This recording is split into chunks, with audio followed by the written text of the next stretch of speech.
I want you to just close your eyes for a second. Imagine you are standing on the muddy banks of the Yangtze River estuary, specifically at Taikang. The air is incredibly thick, just that staggering, heavy humidity of a Chinese summer, and the year is 1405. Right, yeah. Midsummer. Exactly. Mm. And you're looking out at the water, but the horizon is, well, it's entirely obscured. Because what you're looking at is an impossible, almost terrifying sight. It's a maritime footprint that completely defies the mechanical limitations of the 15th century. You're looking at a fleet of more than 300 ships just bobbing at anchor, preparing to launch into the total unknown. And the visual scale of this gathering, it really challenges our modern understanding of what medieval societies were actually capable of. I mean, we are looking at these wooden leviathans. The primary vessels, they were called the baoshuan, or treasure ships, and they possess up to 9 masts. 9 masts. 9 masts, holding these massive red silk sails that were reinforced with bamboo battens. And to truly contextualize this for you, think about Christopher Columbus's flagship, right?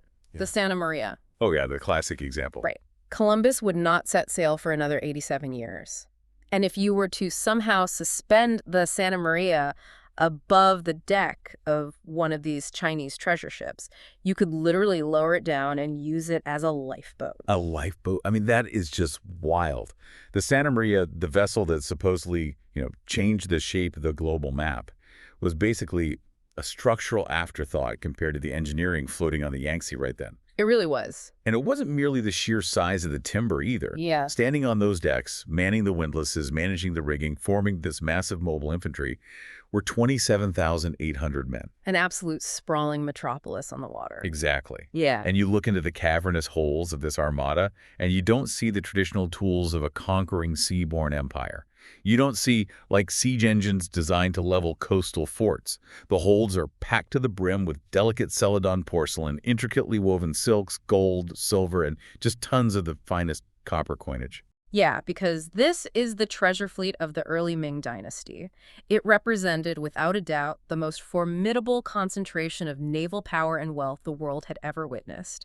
And this vast apparatus was gathering to sail out of the South China Sea, down through the Strait of Malacca, and all the way across the Indian Ocean. Right. And their objective was really complex. It was to project an overwhelming aura of civilization, basically to announce to the sprawling networks of the known world that the Ming Empire was the undisputed hegemon of the seas. So welcome to the Deep Dive. Our mission today is to really unpack the mechanics of a historical reality that, quite frankly, reads like speculative fiction. We're going to explore the life of Zheng He, who is arguably the greatest, most consequential admiral in human history. We're tracing the rise of this unprecedented fleet. But, the core of our exploration today is the chilling sequence of events that followed. We are looking at an empire that achieved the absolute zenith of maritime supremacy, conquered the logistics of the ocean, and then deliberately, meticulously dismantled its own crowning achievement and literally tried to erase it from the human record. And to do that, the foundation of our analysis today relies on a very specific stack of sources, which is highly necessary because of that very erasure we're talking about. The official bureaucratic records, primarily the history of Ming, which was compiled decades later, offer this stark, state-approved chronology. But they have an agenda, right? Exactly. They are notoriously hostile toward the fleet's commanders. So to pierce that bureaucratic bias, we are heavily integrating modern critical scholarship. We're relying on Louise Levesque's book, When China Ruled the Seas, for the narrative and cultural synthesis of the voyages. And for the hard structural and naval mechanics, we're turning to Edward Dreyer's really meticulous work, Zheng He, China and the Oceans in the Early Ming Dynasty. Great book. It really is. We've also cross-referenced the geopolitical and economic frameworks using encyclopedic databases like Britannica and the World History Encyclopedia to reconstruct the broader Indian Ocean trade networks of the 1400s. Okay, so let's unpack this. Because most of the time, when a civilization loses its history, the culprit is usually, entropy or catastrophe.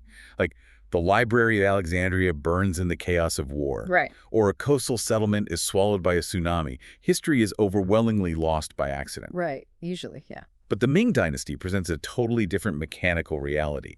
This is a society hitting the apex of its technological capacity, possessing a fleet that could arguably have sailed to any port on the planet, and they choose to issue a state mandate of amnesia.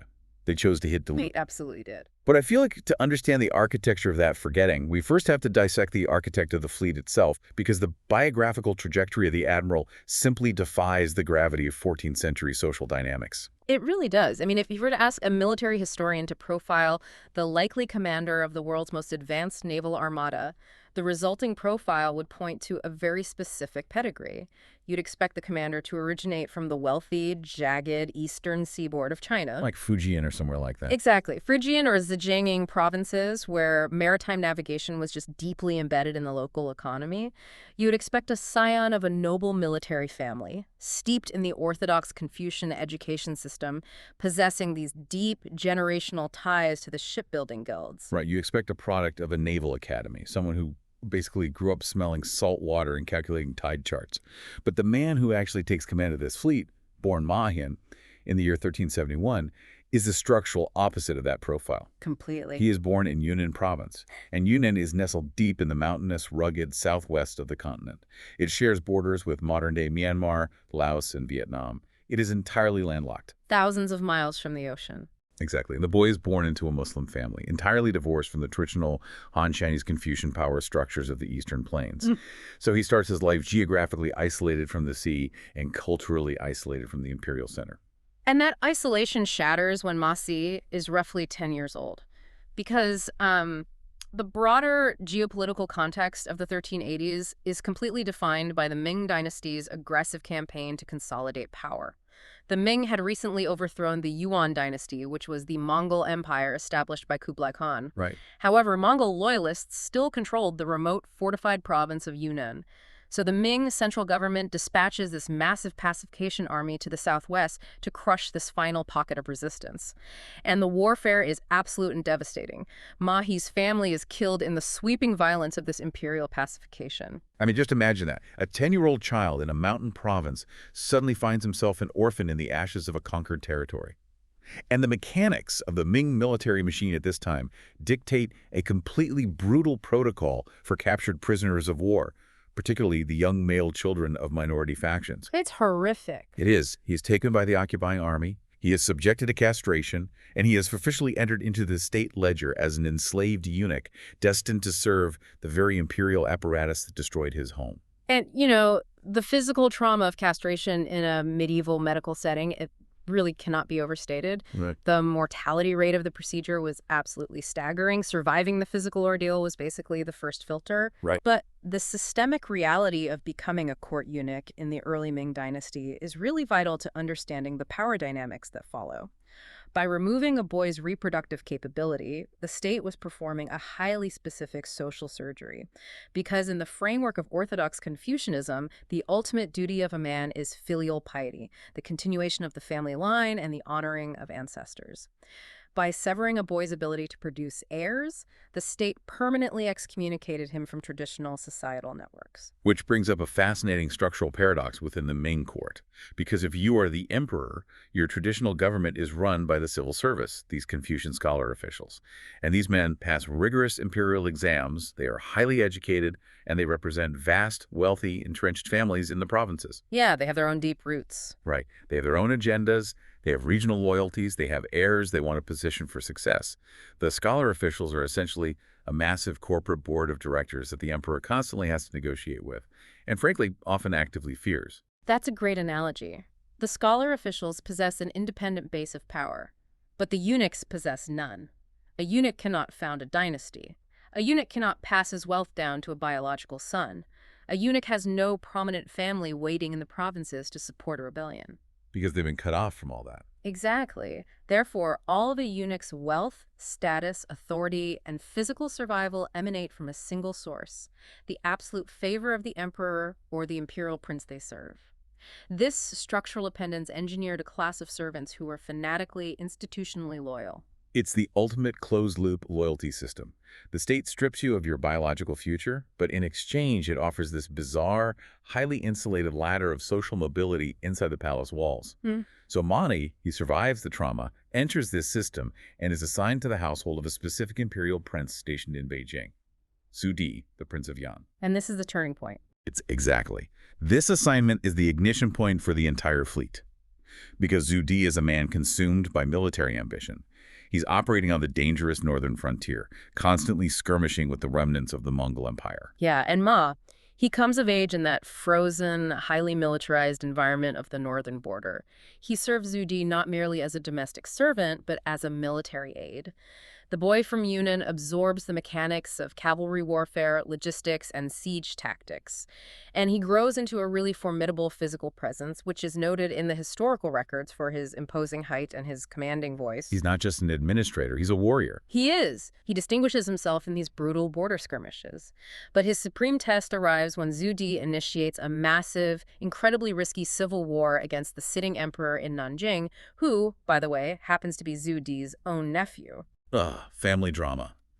The Jingnan campaign, and it is a 4-year bloodbath. Zhu Di is vastly outnumbered by the imperial forces. The scholar officials, that traditional board of directors, naturally support the sitting, legitimate emperor. So Zhu Di has to rely on his personal, battle-tested inner circle. And this is exactly where the structural loyalty of the eunuchs pays off. Right. At the pivotal Battle of Zhengkunba, Mami, he executes a crucial tactical defense of the city of Beijing against a massive imperial siege, proving his capability as a high-level military strategist. And Ma, his actions during the Jingnan campaign really cement his position as one of Zhu Di's most capable and trusted commanders.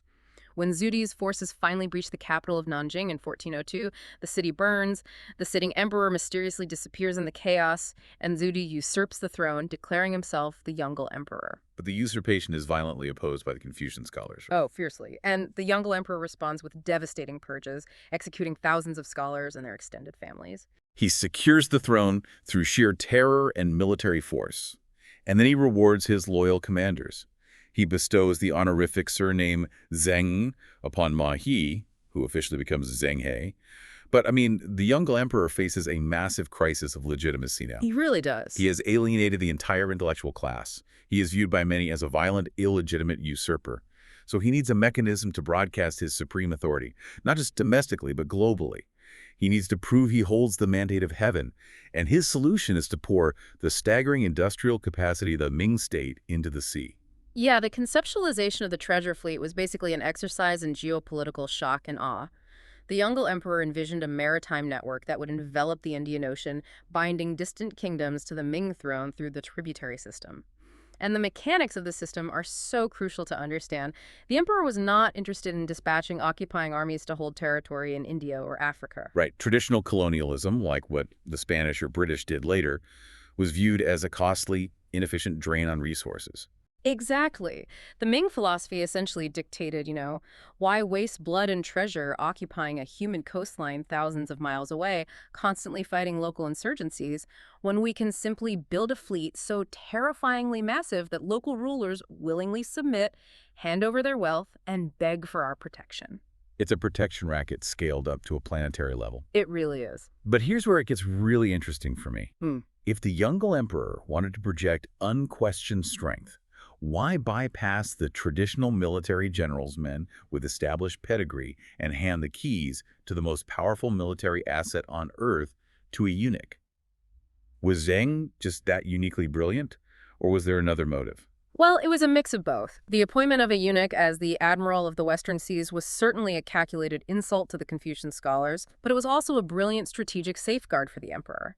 The scholars despised maritime trade. They viewed it as parasitic, preferring an agrarian economy where peasants worked the land and scholars managed the taxation. Furthermore, the scholars viewed foreign nations as barbarians who were just unworthy of imperial attention. By placing Zheng He in command, the emperor centralized control of the expedition. He ensured the fleet answered directly to the throne room, completely circumventing the traditional bureaucracy. And he knew Zheng, could never betray him to start his own dynasty. Because he structurally can't. That makes perfect sense. Mm-hmm. So the emperor orders the construction of the fleet, and the sheer industrial throughput required to manifest this vision in 1405 is just staggering. Let's look closely at the engineering of the Baochuan, these treasure ships, because the history of Ming records their dimensions at roughly 440 feet long and 180 feet wide. Right. The numbers are huge. Yeah.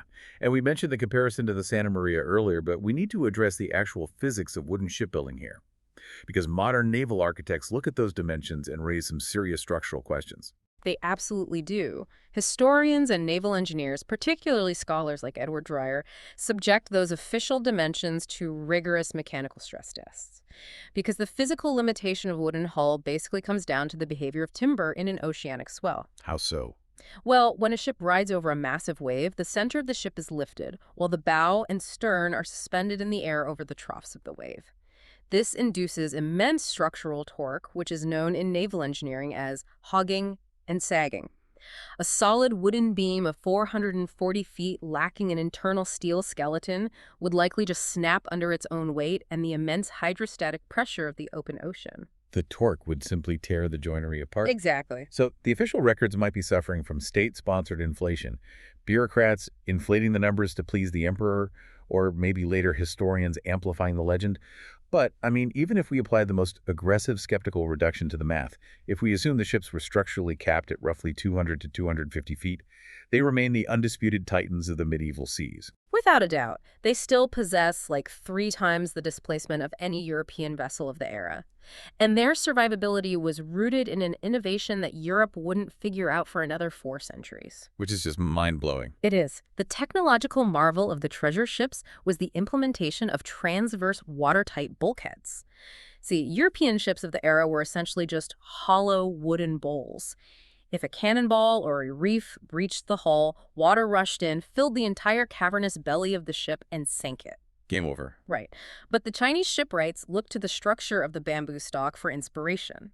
A bamboo stalk is divided by solid nodes into discrete, sealed chambers. So if you puncture a section of a bamboo stalk, only that specific segment is compromised. The rest of the stalk remains sealed and structurally sound. Precisely. And they scaled that concept up. The holds of the bowshuan were compartmentalized by thick wooden transverse walls, which were heavily caulked with this mixture of lime, tung oil, and chopped hemp.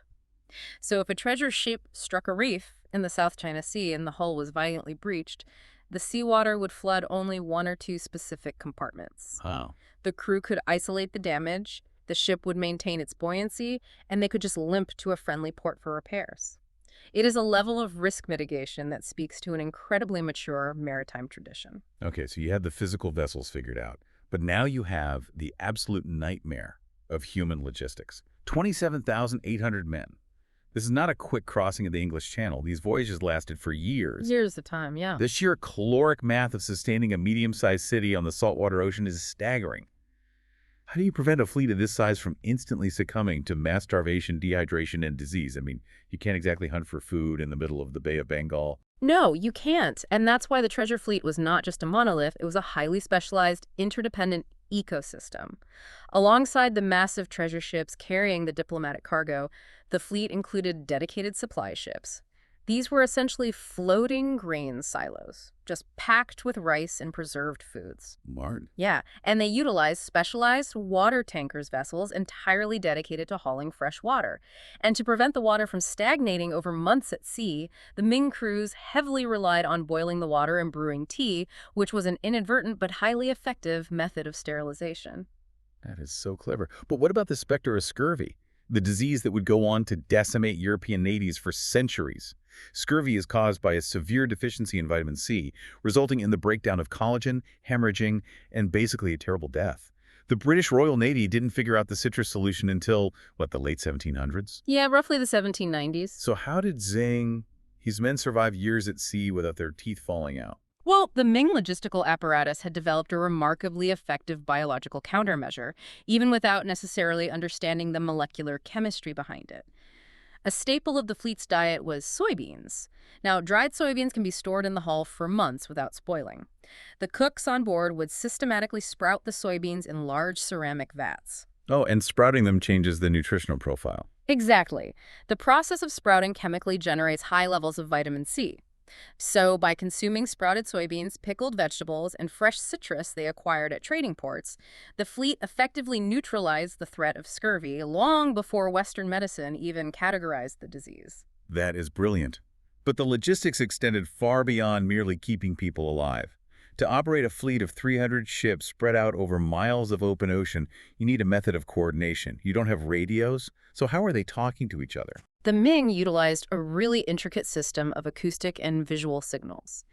During the day, communication between these massive ships was handled through the raising of specific, highly visible geometric flags, accompanied by the booming resonance of giant bronze gongs and drums that could cut through the ambient roar of the wind and the waves. So it must have been incredibly loud out there. Oh, deafening. And then at night, the fleet communicated through the systematic raising and lowering of specialized paper lanterns. And what about navigation? Navigation relied on a synthesis of advanced technology and deeply mapped celestial knowledge. The Ming navigators utilized the magnetic compass, floating a magnetized needle in a bowl of water to determine true north, regardless of weather conditions. They coupled this with star charts, specifically measuring the altitude of Polaris and the Southern Cross using specialized wooden boards. Like an early astrolabe. Sort of, yeah. It was a technique that allowed them to calculate their rough latitude as they moved across the equator and down the coast of Africa. Okay, so the fleet set sail. Between 1405 and 1433, Zheng He commands 7 distinct monumental expeditions.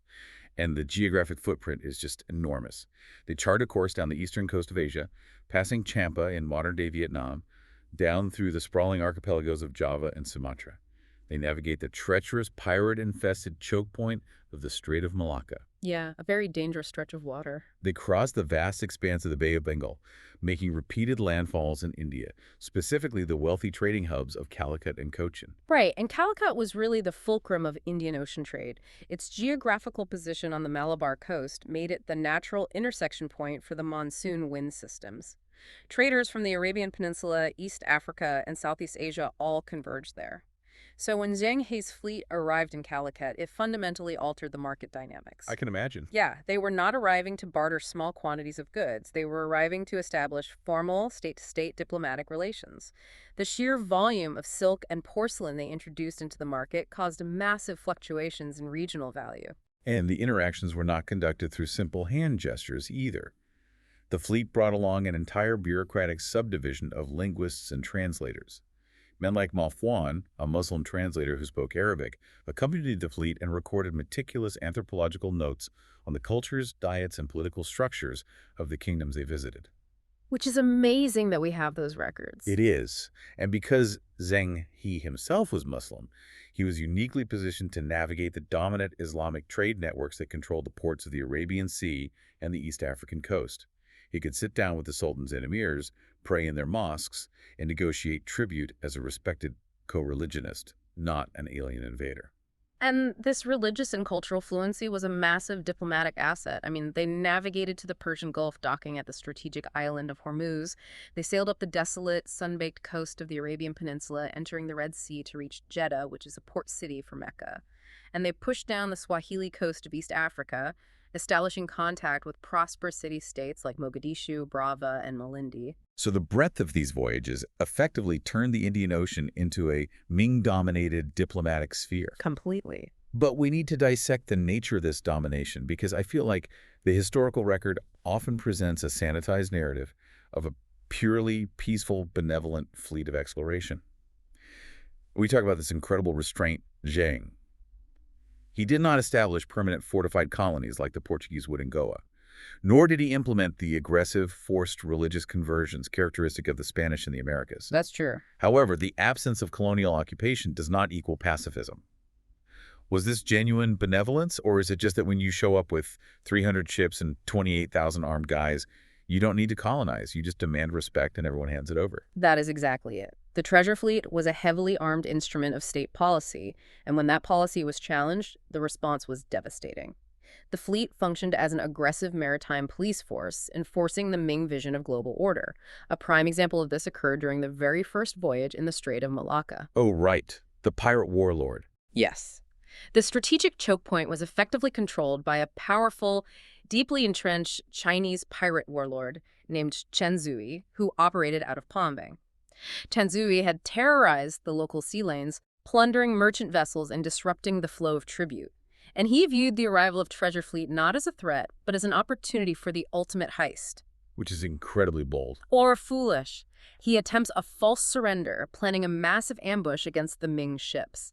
But Zheng, his intelligence network, intercepts the plot, and the ensuing naval battle is an absolute slaughter. The Ming forces deploy massive, coordinated barrages of incendiary weapons. They burn 10 of Chen Zui's ships to the waterline, capture 7 others intact, and kill an estimated 5,000 pirates. Wow. And what happens to Chen Zui? He is captured, locked in heavy iron chains, and transported thousands of miles back to Nanjing, where he is publicly decapitated as a gruesome warning to any who would disrupt the emperor's peace. So yeah, definitely not purely pacifist. And this doctrine of overwhelming enforcement extended to established kingdoms as well, right? Like during the third voyage, the fleet anchored off the coast of Sri Lanka. The local Sinhalese king, Alaga Kanara, was openly hostile. He refused to pay tribute, actively rejected the Ming diplomatic overtures, and, in what has to be a disastrous miscalculation, attempted to launch a surprise attack on Zheng, his forces, hoping to plunder the treasure ship. Yeah, you really do not attempt a land grab against a man who cut his teeth fighting Mongol cavalry sieges. Exactly. Zheng, he realizes the king has committed his main forces to attacking the ships on the coast. So in this brilliant, lightning-fast tactical maneuver, Zheng, he takes a contingent of a few thousand crack Ming troops, completely bypasses the attacking army, marches directly inland, and storms the king's fortified capital city. He captures the king, the queen, and the entire royal court. It's just a masterclass in counterinsurgency. The Ming forces transport the captured royal family back to the Chinese capital. And then the Yongle emperor, in a display of supreme calculated magnanimity, pardons the king for his insolence, but explicitly removes him from power, installing a different, highly compliant member of the Sri Lankan royal family on the throne. That is the essence of Ming hegemony right there. They didn't annex Sri Lanka. They didn't station a permanent garrison to tax the peasants. They simply executed an immaculate regime change to ensure the trade routes remained open and the tribute flowed unhindered to Nanjing. Because the tribute was the lifeblood of the entire enterprise. As the fleet returned from these staggering voyages, the holds that had been emptied of silk and porcelain were refilled with the wealth of the Indian Ocean. They brought back massive quantities of black pepper, which actually became a staple currency in the Ming court. They brought back sappanwood for red dye, frankincense, myrrh, pearls, and precious gems. But the cargo that fundamentally broke the psychological paradigm of the Ming court came from the deep ports of the East African coast. Yes, the biological tribute.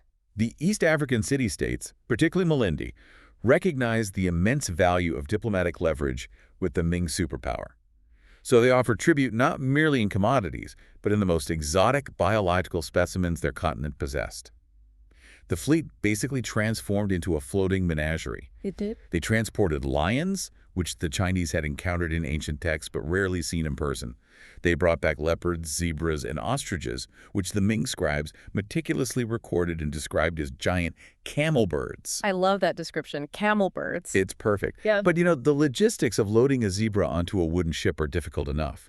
But the apex of this biological tribute was an animal so geometrically confusing, so utterly alien to the Chinese ecosystem, that its arrival triggered a geopolitical shockwave. The giraffe. The giraffe. The ruler of Bengal, having recently received a giraffe from Malindi, gifted the animal to Zheng He, and the fleet successfully transported a live, mature giraffe across the expanse of the Indian Ocean up through the South China Sea and navigated it down the Yangtze River to the imperial capital. Which is just an astounding feat of animal husbandry. And the arrival of the giraffe in Nanjing was an event of unparalleled public and political theater. The animal was so tall that the physical architecture of the imperial city gates had to be temporarily dismantled and widened just to allow the creature to walk through. This is incredible. To the people of the Ming capital, this wasn't just an animal. It's like a modern spacecraft returning from Mars with a living alien and having to widen the doors of the White House to parade it inside. That's a really good way to put it, because the citizens and the court scholars looked at this towering animal with its gentle, silent demeanor, its intricately patterned skin, its hooves, and a neck that reached toward the sky, and they did not see a biological curiosity from the African savanna. They saw the manifestation of ancient prophecy. Right. The scholars cross-referenced the physical attributes of the giraffe with the ancient Confucian texts, and they officially declared that this animal was the Quilin. The Quilin, yes. Let's establish the cultural mechanics of this identification for you. The Quilin is a mythical beast, somewhat analogous to the Western unicorn, but carrying far more political weight. According to deeply held cosmological beliefs, a Quilin only appears on Earth during an era of profound peace, specifically when a sage emperor of absolute virtue sits on the throne. And the political utility of this moment for the younger emperor really cannot be exaggerated. Remember the deep, lingering anxieties surrounding his violent usurpation of the throne. The scholars hating him. Exactly. The Confucian scholars had always viewed him with suspicion, harboring doubts about his legitimate claim to the mandate of heaven. And here, his loyal eunuch Admiral physically delivers the ultimate, undeniable cosmic validation. The heavens themselves have dispatched the Quail to acknowledge the righteousness of his reign. So the emperor orders court painters to create meticulous silk scrolls depicting the giraffe. He commissions the scholars to write sweeping, sycophantic poems praising his virtue. It is the absolute pinnacle of Ming grand strategy. The economy is booming, the northern borders are relatively secure, the fleet commands the oceans, and the emperor holds tangible proof of divine favor. The Ming Dynasty is operating at a level of global supremacy that seems completely unassailable. It seems unassailable, sure, and yet the foundation of this supremacy was deeply, precariously tied to the singular will of one man. The Jungle Emperor. Yes. In the year 1424, the Yongle Emperor leads a final, exhausting military campaign against the Mongols on the northern steppe, and he falls ill and dies. The death of the patron triggers a catastrophic shift in the geopolitical calculations of the empire. Everything changes. Overnight. The throne passes to his son, the Hongxi Emperor, and later to his grandson, the Xuande Emperor. And these rulers are fundamentally different men, deeply aligned with the conservative, traditionalist Confucian scholar officials. So the moment the Yongle Emperor stops breathing, that traditional board of directors executes a massive, systemic clawback of power. They target the eunuchs, and they specifically target the fleet. Zheng He manages to negotiate one final, seventh voyage under the Xuande Emperor, which was aimed at restoring the tributary relations that had slipped during the political transition. Yeah, But the Admiral is old at this point. he is. The sea has taken its toll. He dies during or shortly after the return journey of this final voyage, somewhere around 1433, and is likely buried at sea off the coast of India. And with both the visionary emperor and the brilliant admiral gone, the conservative bureaucratic apparatus moves to permanently dismantle the maritime program. Now, the historical narrative often lazily dismisses this reversal as an act of arrogant, xenophobic isolationism, just a group of closed-minded bureaucrats who simply feared the outside world. Right, that's the standard story. It is, but a rigorous analysis of the Ming state ledger reveals that the decision to halt the voyages was actually driven by cold existential mathematics. Okay, let's break down the economics here because the math is brutal. The treasure fleet, for all its glory and ostriches, was essentially an economic black hole. The tributary system was fundamentally unbalanced by design. To demonstrate Ming's superiority, the emperor was required to bestow gifts of silk and gold upon the foreign ambassadors that vastly outweighed the financial value of the tribute they brought in. Right, it was a flex. Exactly. The fleet was an apparatus of prestige, not profit. And the fiscal strain was becoming unsustainable. Modern economic historians estimate that at the height of the voyages, the construction, maintenance, and provisioning of the treasure fleet consumed a staggering percentage of the total imperial tax revenue. And you have to realize this massive expenditure was occurring simultaneously with several other gargantuan state-draining projects. Like what? Well, the Ming were spending vast fortunes expanding the inland Grand Canal to safely move grain from the wealthy south to the north, completely bypassing the need for coastal shipping. Oh, which makes the ships even more obsolete. Exactly. They are also funding the The triage is economically sound. Pausing a wildly expensive vanity project to fund national defense makes perfect bureaucratic sense. You bring the sailors home, you reallocate the timber to domestic construction, you secure the borders. But the Ming state does not stop at triage. No, they don't. They cross a line that moves the story from a logical reallocation of resources into a profound, terrifying historical tragedy. They initiate the deliberate, systematic erasure of their own technological capability. Yeah. The conservative factions pass a series of draconian edicts, known as the Heijin, the sea bans. It literally becomes a capital offense, punishable by death, to build a multi-masted ship capable of oceanic navigation. Wow. The remaining magnificent vessels of the treasure fleet are not preserved. They are just left to rot at their moorings in Nanjing, their massive timbers eventually stripped and sold as scrap wood. The dry docks are abandoned. The specialized guilds of shipwrights, these men who held the generational knowledge of constructing the watertight bulkheads and massive rudders, are disbanded. The physical capability to reach the ocean is completely dismantled. This is the part that haunts me. It's one thing to decommission an army. It's another to burn the blueprints so your children can never build it again. It's a society mandating its own amnesia, and the physical dismantling is only the first phase. The bureaucracy realizes that as long as the knowledge exists, a future emperor might be tempted to resurrect the fleet. So they attack the memory itself. They do. In the late 15th century, the Ministry of War initiates a purge of the archives. Officials systematically gather Zheng, his meticulous maritime logs. They collect the advanced navigational charts, the blueprints of the Baoshuan, the engineering schematics for the water tankers, the detailed anthropological records of the Indian Ocean ports.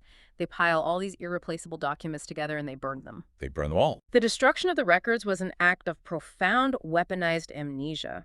The scholar officials intentionally lobotomized the state's scientific and navigational memory. They succeeded so thoroughly that within a few decades, the exact specifications of the treasure ships became a subject of myth and dispute even within China. The state actively rewrote its own history, marginalizing the greatest maritime expansion in human history as just a frivolous, disastrous misadventure engineered by corrupt eunuchs. We have to examine the profound irony of the timeline here. In the very decades that the Ming Dynasty turns inward, criminalizes oceanic shipbuilding, and burns the blueprints of the greatest fleet the world has ever seen, a radically different process is unfolding on the far western edge of the Eurasian landmass. Small, resource-poor kingdoms like Portugal and Spain are beginning to push fragile, cramped little caravels down the harsh coast of West Africa, desperately looking for a sea route to the wealth of Asia. Exactly. The age of discovery in Europe is slowly grinding into motion at the exact historical moment that China deliberately deletes its own established supremacy. Now, a crucial caveat must be injected here because it is historically irresponsible to indulge in the popular counterfactual fantasy that if the Ming had kept sailing, Zheng, he would have discovered Europe or colonized the Americas. Right, that's clickbait history. Exactly. That imposes a European framework of expansion onto a Chinese worldview that fundamentally rejected it. The Ming didn't need to find a route to the center of the world. Philosophically and economically, they believed they were already sitting in it. The tragedy is not that China lost a race to the Americas that they never intended to run. The tragedy is the absolute vacuum they left behind. Perfectly said. Because when the Portuguese explorer Vasco da Gama finally rounds the Cape of Good Hope and enters the Indian Ocean in 1498, he arrives with a tiny flotilla of ships that could have comfortably fit inside the holds of Zheng, his fleet. And he finds an ocean network completely devoid of a naval superpower. Wide open. The Ming giant had voluntarily left the stage, burned its armor, and locked the doors. The subsequent centuries of European maritime dominance in Asia were made structurally possible by the vacuum created by the Ming bureaucracy's intentional amnesia. And the state achieved its goal. The great ships rotted. The maps turned to ash. The official memory of the boy from Yunnan who commanded the seas was reduced to a few obscure paragraphs in the bureaucratic ledgers. You know, most of the history we study is the history of survival. We marvel at the Roman aqueducts that still stand, or the ancient texts that miraculously survived library fires. But the story of the treasure fleet is the chilling story of an echo that his state successfully managed to suffocate. It is, though the grandeur we've discussed today, the logistics of the watertight compartments, the battles in the Strait of Malacca, the sheer scale of the Baoshuan, is known to us only because the state's attempt at total erasure was fundamentally imperfect. Right, they couldn't get everything. No, they couldn't. A few stone steels inscribed by Zheng, he survived the purges. A handful of rogue texts, hidden by dissenting scholars or retired sailors, slipped through the cracks of the bureaucratic bonfire. The official record attempted to delete the reality, but the physical artifacts stubbornly persisted. Which is so lucky for us. When you observe the mechanisms of power today, when you read a state-sanctioned history textbook or watch a government press conference, the story of Zheng, he forces you to confront a deeply uncomfortable reality. If a civilization possessed the engineering capacity to build a floating city of nearly 28,000 men, if they possessed the logistical brilliance to transport a giraffe across the Indian Ocean, and if that same civilization successfully engineered a reality where their own great-grandchildren forgot it ever happened, what else is missing? What other monumental human achievements have been successfully erased by the stroke of a bureaucrat's pen? What silences have been chosen for you by the powerful? That's a chilling thought. And I want to leave you with one final thing to ponder. We know the officials in Nanjing successfully burned the paper records. They control the archives. But consider the human element here. The sailors. Exactly. 27,800 men sailed on that first voyage. When the edicts came down and the ships were left to rot, those men did not evaporate. They dispersed. They returned to their coastal villages in Fujian and Guangdong. They grew old, and they sat by the fire with their children and grandchildren, and they undoubtedly told stories of the violent storms off the coast of Africa, the unimaginable scale of the red silk sails, and the towering, gentle Kulin walking off the docks. Oh, wow. I hadn't thought of that. How long does a memory survive without institutional support?